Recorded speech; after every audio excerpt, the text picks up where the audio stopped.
मित्रों, महाभारत में विदुर नीति बहुत ही प्रसिद्ध है। विदुर जी महाभारत युद्ध को टालने के लिए बहुत प्रयास किए और धृतराष्ट्र को उन्होंने बहुत समझाने का कोशिश किए।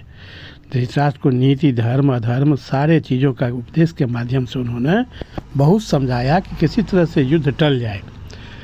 तो उसी क्रम में धृतराष्ट्र को विदुर जी ने कह रहे हैं कि धीर पुरुष को चाहिए कि जब कोई साधु पुरुष अतिथि के रूप में घर पर आवे तो पहले आसन देकर जल लाकर उसके चरण पखारें, फिर उसकी कुशल पूछकर अपनी स्थिति बतावें। इसके बाद आवश्यकता समझकर अन्न भोजन करवावें।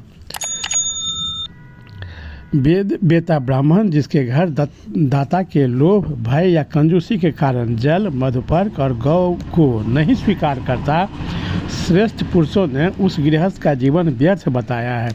वैद्य, चीरफाड़ करने वाला, जर्राह, ब्रह्मचर्य से भ्रष्ट, चोर, क्रूर, शराबी, गर्भ हत्यारा, सेनाजीवी और वेद विक्रेता ये यद्यपि पैर धोने के योग्य नहीं हैं, तथापि यदि अतिथि होकर आवे तो विशेष प्रिय यानी आदर के योग्य होते हैं। जो क्रोध न करने वाला, ढेला, पत्थर और सुवर्ण को एक साथ समझने वाला, शोकहीन, संधि विग्रह से रहित, निंदा प्रशंसा से शून्य, प्रिय अप्रिय का त्याग करने वाला तथा उदासीन है, वही सन्यासी है। बुद्धिमान पुरुष की बुराई करके इस विश्वास पर निश्चिंत न रहें कि मैं दूर हूँ। बुद्धिमान की बाहें बहुत लंबी होती हैं। सताया जाने पर वह उन्हीं बाहों से बदला लेता है। जो विश्वास का पात्र नहीं है उसका जो विश्वास करे ही नहीं, किंतु जो विश्वास पात्र है उस पर भी अधिक विश्वास न करें। स्त्रियाँ घर की लक्ष्मी कही गई हैं। ये अत्यंत सौभाग्यशाली, पूजा के योग्य, पवित्र तथा घर की शोभा है। अतः इनकी विशेष रूप से रक्षा करनी चाहिए। अंतःपुर की रक्षा का कार्य पिता को सौंप दें। रसोई घर का प्रबंध माता के हाथ में दे दें। गौओं की सेवा में अपने समान व्यक्ति को नियुक्त करें और कृषि का कार्य स्वयं करें। सेवकों द्वारा वाणिज्य व्यापार करें और पुत्रों के द्वारा ब्राह्मणों की सेवा करें।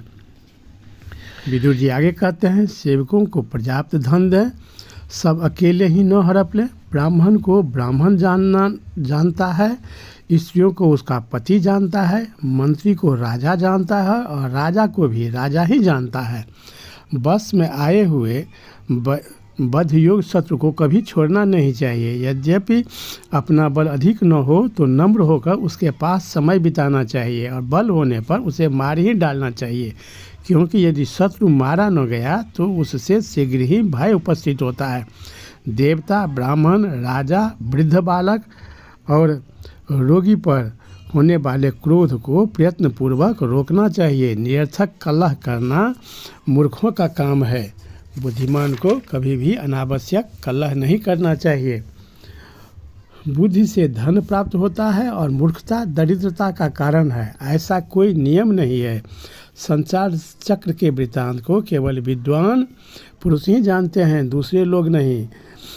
हे धृतराष्ट्र, मूर्ख मनुष्य विद्याशील अवस्था, बुद्धि, धन और कुल में बड़े माननीय पुरुषों का सदा अनादर क्या करता है, जिसका चरित्र निंदनीय है। जो मूर्ख, गुणों में दोष देखने वाला, अधार्मिक, बुरे वचन बोलने वाला और क्रोधी है, उसके ऊपर शीघ्र ही अनर्थ संकट टूट पड़ते हैं।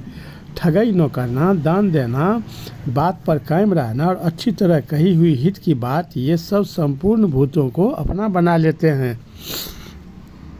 किसी को भी धोखा न देने वाला, चतुर, कृतज्ञ, बुद्धिमान और सरल राजा खजाना खत्म हो जाने पर भी सहायकों को पा जाता है, अर्थात उसे सहायक मिल जाते हैं। धैर्य, मनोविग्रह, इंद्रिय संयम, पवित्रता, दया, कोमल वाणी और मित्र से द्रोह न करना, ये 7 बातें लक्ष्मी को बढ़ाने वाले हैं। हे राजन, तुम अपने धर्म का पालन करो। जो स्वयं दोषी होकर भी निर्दोष आत्मीय व्यक्ति को कुपित करता है, वह सर्प युक्त घर में रहने वाले मनुष्य की भांति रात में सुख से नहीं सो सकता। हे भारत, जिसके ऊपर दोषारोपण करने के योग्य और क्षेत्र में बाधा आती है, उन लोगों को देवता की भांति सदा प्रसन्न रखना चाहिए। आपने इस महान धनुर्धर और अत्यंत तेजस्वी पांडवों को छोड़कर जो यह महान ऐश्वर्य का भार दुर्योधन के ऊपर रख दिया है, इसलिए आप शीघ्र ही उस ऐश्वर्य मद से मूढ़ दुर्योधन को त्रिभुवन के साम्राज्य से गिरे हुए बलि की भांति उस राज्य से भ्रष्ट होते देखिएगा। दुर्योधन का निश्चित रूप से नाश हो जाएगा, क्योंकि वो उसको ज्ञान नहीं है, वह दुष्ट है, दुरात्मा है। और पांडव लोग बहुत ही धर्मात्मा हैं, बहुत बलशाली हैं, विद्वान हैं, धर्म के में ही विश्वास करके कुछ भी करते हैं।